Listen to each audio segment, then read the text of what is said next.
All right. Hi, everyone. I'm Ravi Agrawal. I'm the editor-in-chief of Foreign Policy magazine and the host of FP Live.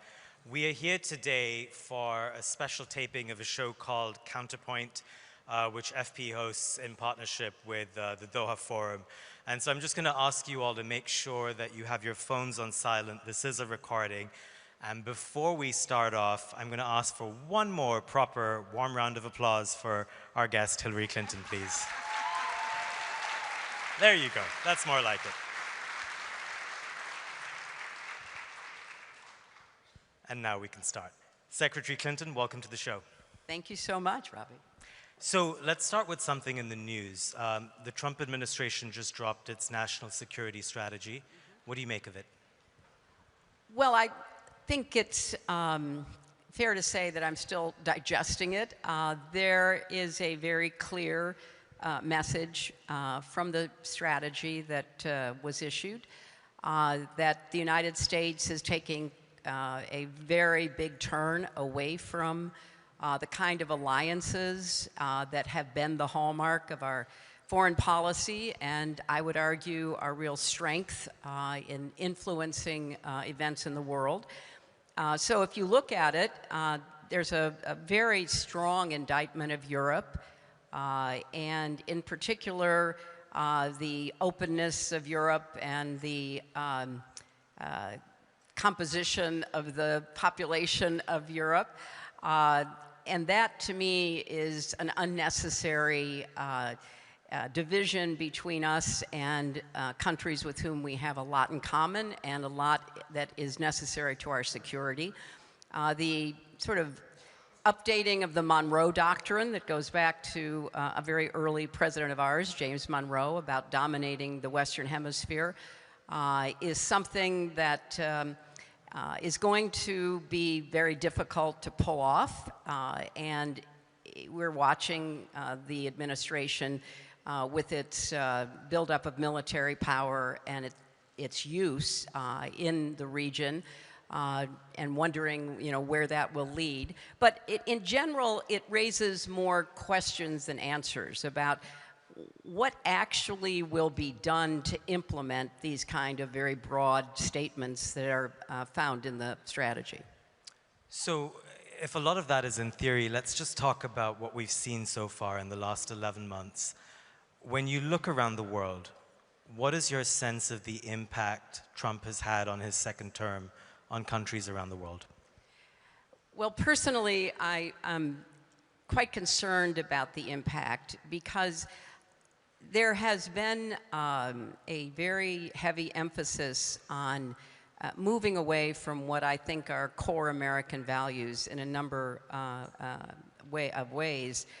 And that's not to say that there haven't been some successes. Can you describe those values? What do you mean by that? Well, for example, supporting Russia's invasion of Ukraine, both in an affirmative way by very rarely criticizing Putin for the brutal war that he has waged on the Ukrainian people, and then, attempting to try to coerce the Ukrainians into accepting a negotiated ceasefire and peace deal that would be, by any objective measure, leaving them vulnerable to further Russian activity. Remember, Russia has been in Ukraine since 2014, so this didn't start in 2022.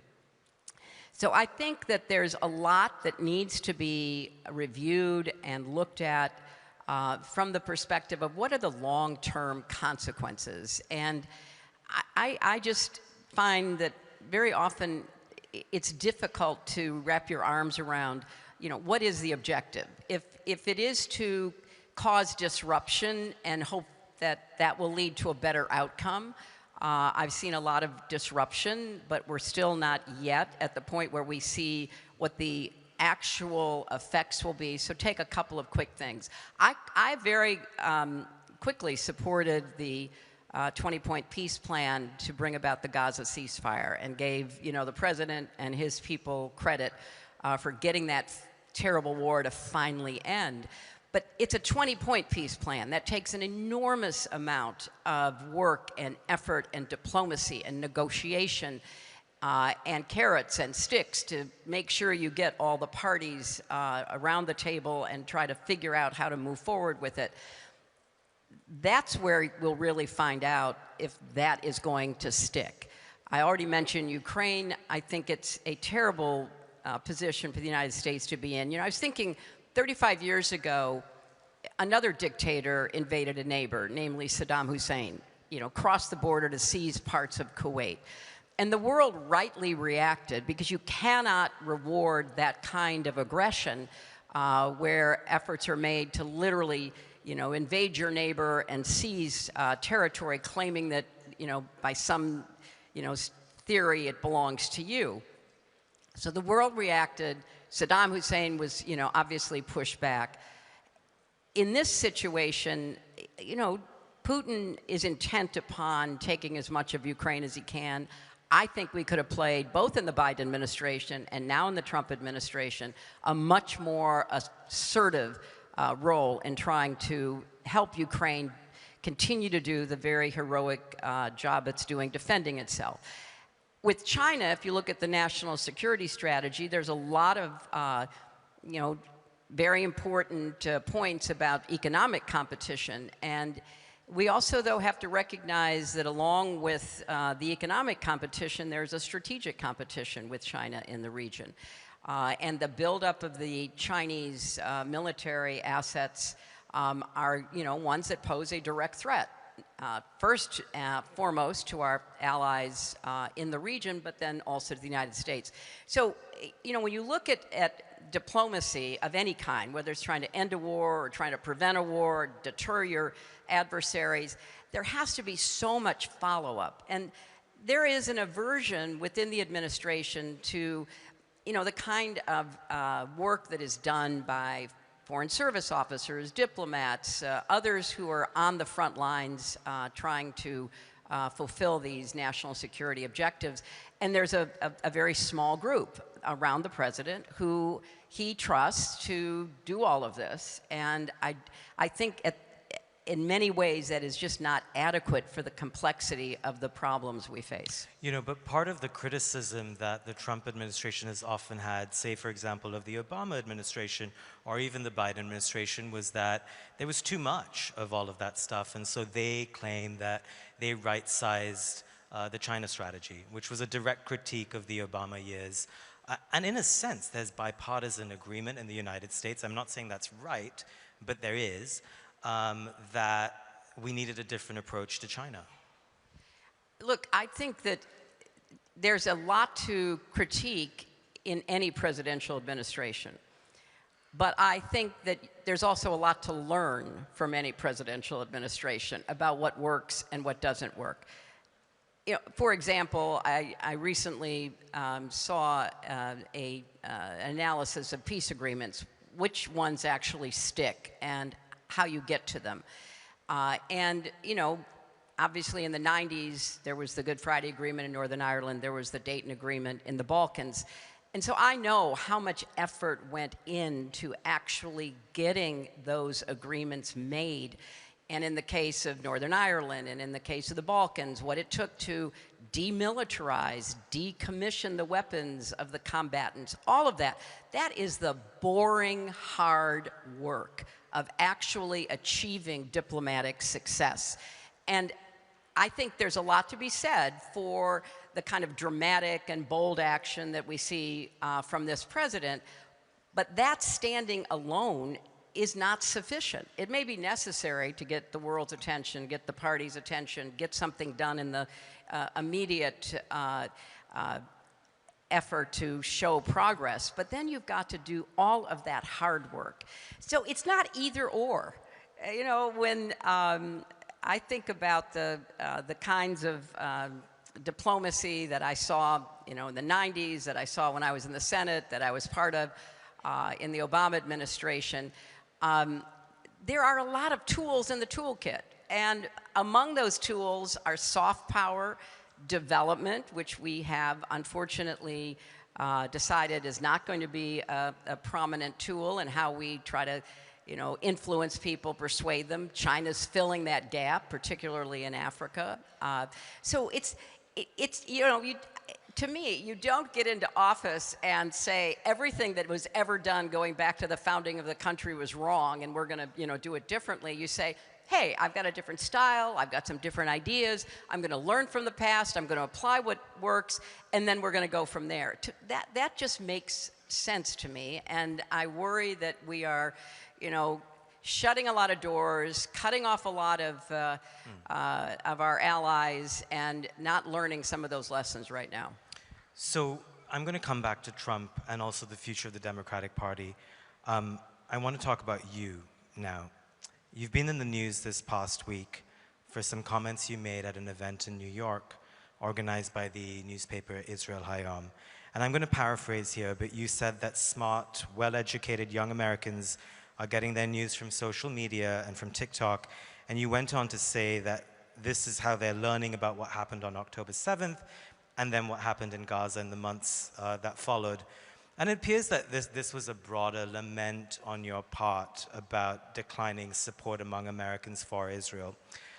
That comment has generated a lot of controversy, and it's led Congressman Ro Khanna, for example, to point out that I don't think the answer is to disparage the intelligence of young people. It's been a few days now since you've said that. How are you reflecting on your words and the controversy around it? Well, I think it is a provable fact that most Americans and an even bigger percentage of young Americans get their news from social media. If that is controversial, then people are not paying attention to how... Is that a bad thing? I don't know if it's a bad thing, but I think it's an incomplete... Well, let me rephrase this. They should be listening to you, Ravi. I mean, obviously. People do listen to me for what it's worth, and I am also on Instagram and TikTok. But I guess the broader point here is that if Americans are shifting in their views about Israel, and poll after poll shows that that is the case, that is based on some information that they're getting not just from social media, but also from very reputable journalists operating in the region, also Palestinian journalists in Gaza. Why is that not accurate? I'm not saying it's not accurate. I am saying that I teach at Columbia University, and I teach a course called Inside the Situation Room. And so it's a very large course. I co-teach it with the dean of the School of International and Public Affairs. And so I've had many, many conversations with very smart young people, not just Americans, but literally from around the world. And it's worth pointing out that Columbia, of course, has been a center of some protest and action and it was. On this issue. And I talked to students there. I've talked to students elsewhere. And in talking with them about their views, they were certainly entitled to those views based on whatever information they had. But they did not always know why they were saying what they said. And all I'm asking for is that people have a historical context, both for what has happened to the Palestinians and what has happened to the Israelis, because we are not going to implement the 20-point peace plan or any other peace plan unless people come with some sense of historical perspective and empathy about how we're going to move people toward what I still believe is the only realistic outcome, a two-state solution. And we're not going to get there if people, when they say from the river to the sea, and you say what river and what sea, and they don't know, which has personally happened in conversations that I've had.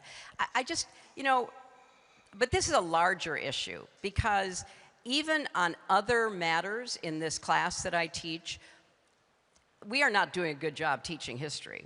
We're not giving young people the kind of context that I think they need to be decision makers. But with all due respect, and I can't gauge how well young people grapple with history, but what I can speak to is they're grappling with the here and now. And they are witnessing images that are live streamed, that are coming out every day, and yes, there is misinformation and disinformation, but a lot of it is real.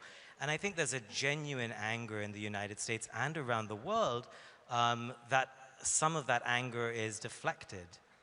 But Ravi, I'm angry about all of the human rights abuses. I'm angry about all of the excessive use of force. I'm angry about, you know, what happened on October 7th in Israel and what happened in Gaza. I'm angry about what Russia's doing in Ukraine. I'm angry about Sudan. I'm angry about the Eastern Congo. I mean, I think we should be all looking at the tragedies and the conflicts that are bringing about so much suffering and be dealing with them. That's why the national security strategy is not to my liking, because I think the United States has an important role in trying to resolve these conflicts and alleviate the suffering and give people a chance to have peaceful, prosperous lives. That should be our goal. That is in America's interest. I don't care where in the world you are. So, of course, the suffering in Gaza is horrific. Full stop. Suffering everywhere is horrific. So let's look at what we can do to try to resolve, you know, what is being done to people in so many different settings right now. And I think that